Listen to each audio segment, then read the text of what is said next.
Hello students. आइए start करते हैं इंटीग्रल कैलकुलस के अंदर नया टॉपिक जो है पोलर कोऑर्डिनेट्स का। देखो, पोलर कोऑर्डिनेट्स का सिंपल सा मतलब ये है कि हमें आर और थीटा के टर्म्स में एक्सप्रेस करना है। इनकेस अगर हम कहीं फंस जाएं, substitution method, basically substitution method का स्पेशल केस होता है। एक्स को आप आर कॉस थीटा पुट कर सकते हैं, वाई को आप आर साइन थीटा, दोनों को एक साथ पुट करना पड़ेगा। ये नहीं कि एक्स को आर कॉस थीटा पुट कर लिया सर, दोनों एक साथ पुट करेंगे।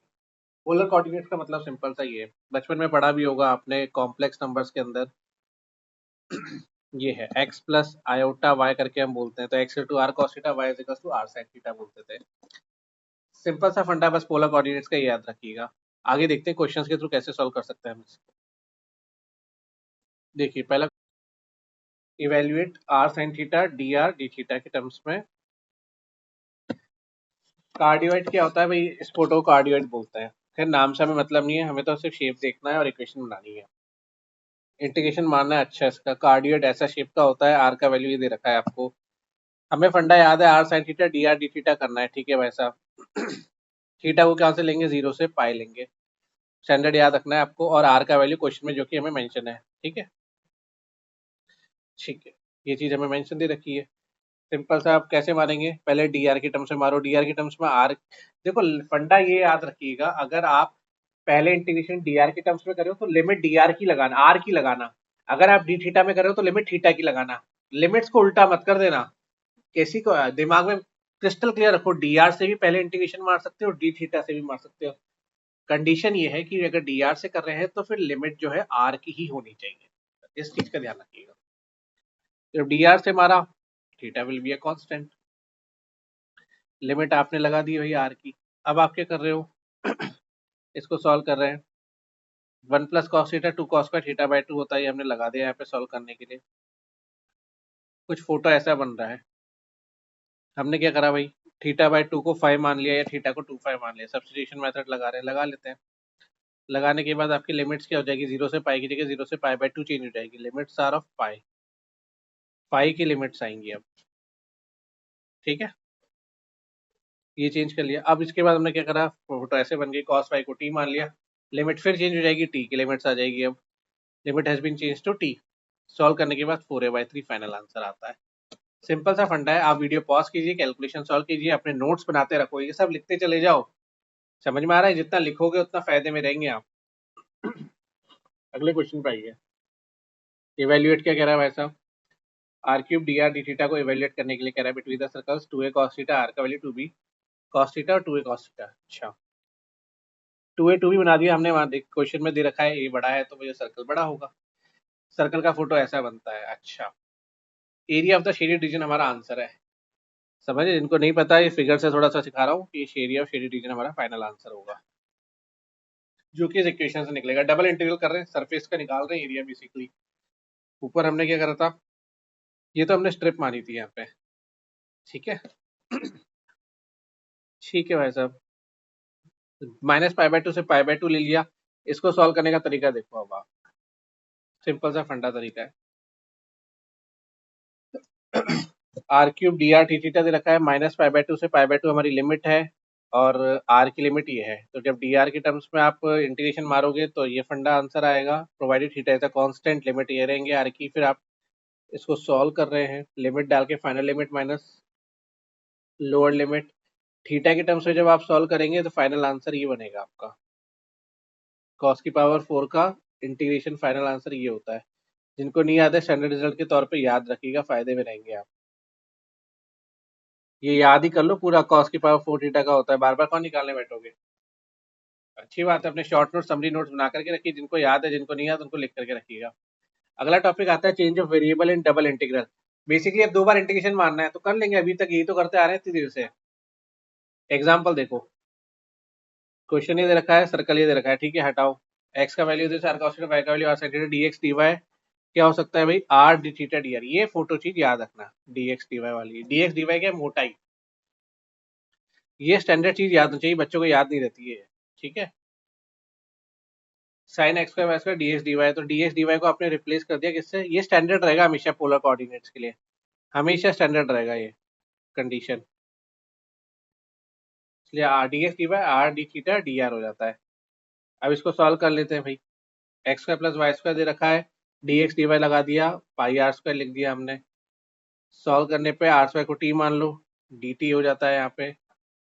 जो बच्चे बेटा ये डाउट पूछ रहे हैं मुझसे कि ये सर पाई के x square plus y square में जब आपने वैल्यू डाली तो ये पाई कैसे आ रहा है यहाँ पे, तो यहाँ पे थोड़ा सा टाइपिंग एरर है, यहाँ पे साइन के अलावा पाई भी लिख दीजिएगा आप। ठीक है, चलो एटलीस्ट आपका ध्यान तो है यहाँ पे। तो साइन पाई तभी आ पाएगा, अदरवाइज तो आप x square plus y square डाल रहे हैं तो एक्स और वाई का वैल्यू तो r r cos theta r sine theta डाल ही दिया, तो आपने आर स्क्वायर ही बनना चाहिए। ठीक है, तो यहाँ पे पाई ऐसा आ जाएगा, आर स्क्वायर का वैल्यू टी हो गया, 2r dt करेंगे डिफरेंशिएशन, लिमिट टी की हो जाएगी, चेंज कर दिया आपने, इसको सॉल्व कर रहे हैं, फाइनल माइनस अपर करके डी थीटा हो गया।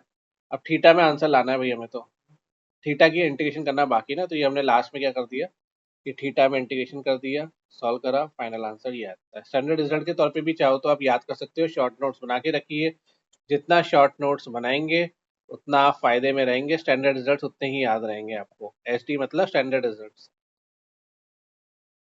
एस आर कर दो सॉरी, एस टी तो क्या स्टैंडर्ड डिक्लेरेशन हो जाएगा एस टी तो फिर। Change of order of integration, ये वही बकवास कर रहा है ये, जो मैंने आपको बताया था, डीएक्स में चाहो तो डीएक्स का इंटीग्रेशन पहले कर सकते हो, डीवाई का चाहो तो डीवाई का कर सकते हो, प्रोवाइडेड लिमिट उसी की रखिएगा। क्वेश्चन के तौर पे देख लो, ई एक्स स्क्वायर है, अब आपका मन है डीएक्स से करना है डीएक्स से करो, डीवाई से करना है डीवाई से ठोको। एक्स का बस ये एक्स की रेंज निकाल लो, कहाँ से 2y से 2 जा रहा है, y का वैल्यू देख लो 0 से 2 जा रहा है, रेंज पता होनी चाहिए, एक्स की रेंज कहाँ से जा रही है, y की रेंज कहाँ से जा रही है। ठीक है, जब आप सॉल्व करेंगे इसको, डायग्राम ऐसे बनेगा, आप dy में इंटीग्रेशन करना आते हो, पहले लिमिट डाल दो x 0 से लेकर के x/2 की, सॉल्व करा, x will be a constant, आप dx में इंटीग्रेशन करना आते हो, y will be a constant, इसको सॉल्व करेंगे, फाइनल आंसर आपका ये आएगा। वीडियो पॉज करके सॉल्व कीजिए, आपका सॉल्यूशन बनेगा। अगला क्वेश्चन देखिए क्या कह रहा है भाई साहब, x y d y by d x दे रखा है, इसको सॉल्व करना है, तो पहले आप x की रेंज निकालो, y is equals to x square दे रखा है और y का वैल्यू 2 माइनस एक्स दे रखा है। ठीक है, ठीक है, और x का वैल्यू 0 है, x का वैल्यू 1 है यहाँ पे। ये कंफ्यूज मत हो ना, यहाँ पे y इसने 2 बार क्यों लिख रखा है, बेसिकली बेसिकली देखो ये एक्स स्क्वायर है ना, लोअर लिमिट है ये, और ये 2 माइनस एक्स क्या है, अपर लिमिट है। ठीक है, तो अब आप देखोगे इसको कि भाई ये एक्स कोऑर्डिनेट हो गया, एक तरीके से एक्स स्क्वायर देखा जाए तो एक्स स्क्वायर पर एक कर्व बनेगा, तो उसको डायग्राम के थ्रू समझिएगा, ये ऐसे बनेगा भाई, ये आपका y equals to x square आ गया, 2 माइनस एक्स आ गया, 0,2 और 1,1, तो इनका इंटरसेक्शन पॉइंट प्लॉट होता है। ठीक है भाई साहब, अब आपने क्या करा, जो एरिया है इंटीग्रेशन का उसको वर्टिकल स्ट्रिप में आपने डिवाइड स्ट्रिप सेलेक्ट कर ली, डिवाइड कर लीजिए, टुकड़े में तोड़ दीजिए, मान लीजिए ये आपके कोऑर्डिनेट्स आपने लिख लिए, y की रेंज आ गई। अब y की रेंज जब 0 से लेकर के 1 हो रही है तो x की रेंज में क्या फर्क आ रहा है ये देख लो, y की रेंज जब 1 से 2 जा रही है, अब आपने आपका जो एरिया है उसको दो भागों में तोड़ दिया, y का 0 से 1 और 1 से 2 में, तो x की भी वैल्यू अलग अलग आएंगी, ये आपने अलग सॉल्व कर दें। अब आपने क्या करा भाई, x y d y d x और डी वाई लिख दिया, डी एक्स की लिमिट अलग है, वाई की लिमिट अलग है। ये बहुत अच्छा इंटरेस्टिंग क्वेश्चन हो गया है यहाँ पे, इसको देखिएगा अच्छे से, यहाँ पे सारी लिमिट चेंज हो गई है, एक बार फिर देख लो ऊपर वाला डायग्राम को और इसको, y is equal to 0, y is equal to 1 है, जब 0 y में आप 0 से 1 जा रहे हैं तो x का वैल्यू चेंज ऐसे हो रहा है, जब y में आप 1 से 2 जा रहे हैं तो x का वैल्यू चेंज ऐसे हो रहा है। जब फाइनली लास्ट में जब आप सॉल्व करेंगे इसको, तो ये आपका फोटो ऐसे बनेगा भाई, 0 से 1, ये तो हो गया पहला पार्ट वाला, ये वाली चीज, ठीक है, और यहाँ पे ये दूसरा पार्ट हो गया। दोनों डायग्राम मैंने आपको ढंग से बता दिए, अब फाइनल आंसर जो हमारा रहेगा इंटीग्रेशन वाला, ये 1 मान लेते हैं, इसको 2 मान लेते हैं, इसका फर्स्ट पार्ट हमने यहाँ दिखा रखा है, ये 1 लिखा हुआ है, सेकंड पार्ट यहाँ पे 2 लिखा हुआ है। ठीक है भाई, तो फर्स्ट वाला पार्ट आप क्या लिखोगे, जब 0 से 1 y जाता है तो x का वैल्यू 0 से रूट y हो जाता है। सेकंड वाले पार्ट में y का वैल्यू जब 1 से 2 जाता है तो x का वैल्यू 0 से क्या हो रहा है, 2 माइनस y जा रहा है।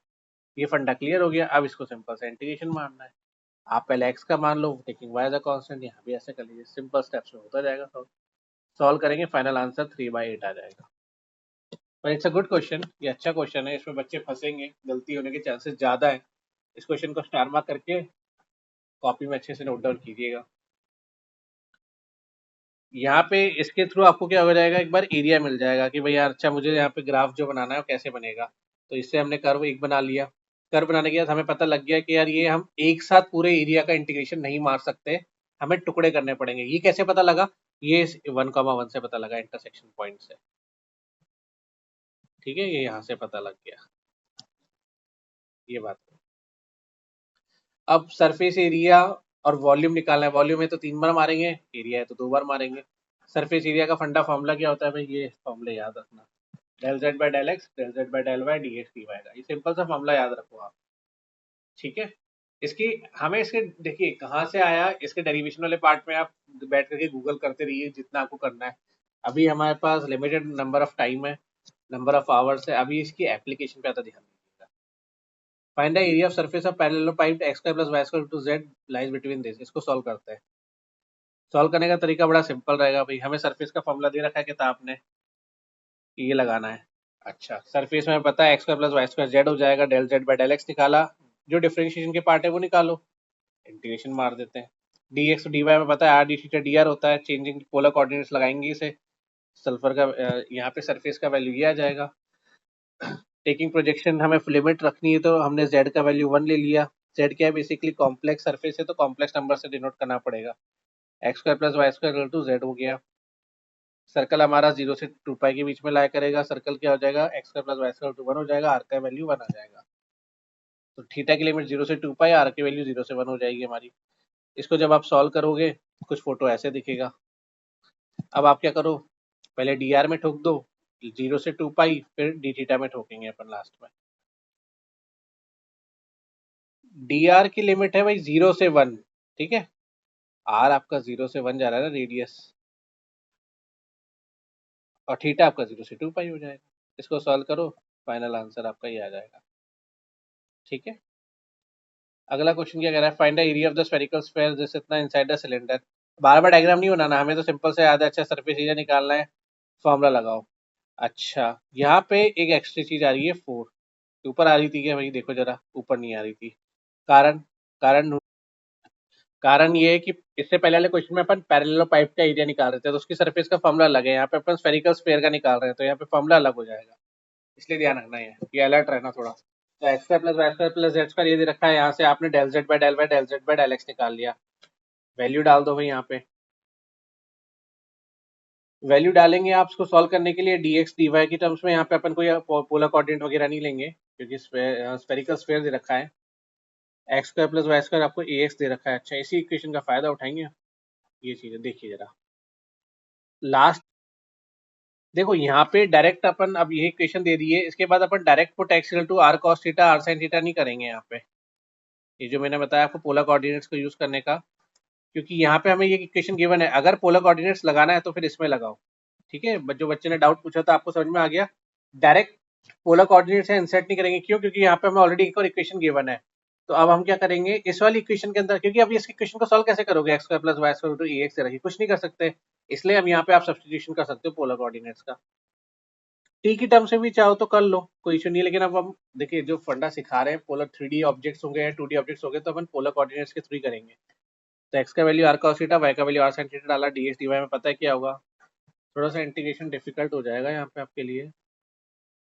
डी आर की टर्म्स में अगर आप करेंगे तो आर अपॉन दिस, देखिए थीटा तो हो गया कांस्टेंट, ये दे रखा है, तो यहाँ पे आपको इसको पूरे को टी मान करके सॉल्व करना पड़ेगा। जब आप करेंगे तो ये फंडा लास्ट में ऐसा आएगा, सब्सटीट्यूशन मेथड लगाना पड़ेगा यहाँ पे, समझ रहे हैं, क्योंकि आर दे रखा है, इसलिए बाय सब्सटीट्यूशन पूरे डिनोमिनेटर को टी मान लो।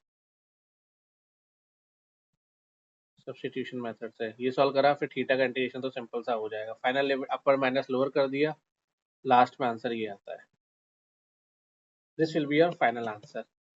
नेक्स्ट टॉपिक क्या कह रहा है भाई, ट्रिपल इंटीग्रल और डबल इंटीग्रल। डबल इंटीग्रल तो अपन कर ही रहे हैं, ट्रिपल इंटीग्रल में 3 बार करेंगे। थोड़ा सा बेसिक देख लो ट्रिपल इंटीग्रल का क्या कह रहा है। 3 बार तो ठोकना है, d x d y d z आ जाएगा, limit d x d y d z की लेंगे। ठीक है, इसको अपन नेक्स्ट क्लास में डिस्कस करेंगे ट्रिपल इंटीग्रल। आई होप आपको आज की क्लासेस और subject topic wise solve example समझ में आए। ये सब बेसिक्स कर रहे हैं हम। इस थ्योरी को पढ़ के रखो, अपनी बीएससी की बुक्स उठाओ, क्वेश्चंस बनाओ जितने बना सकते हो, और फिर अपन इसके एक्सरसाइजेस के क्वेश्चंस मिल करके सॉल्व करेंगे। Thank you.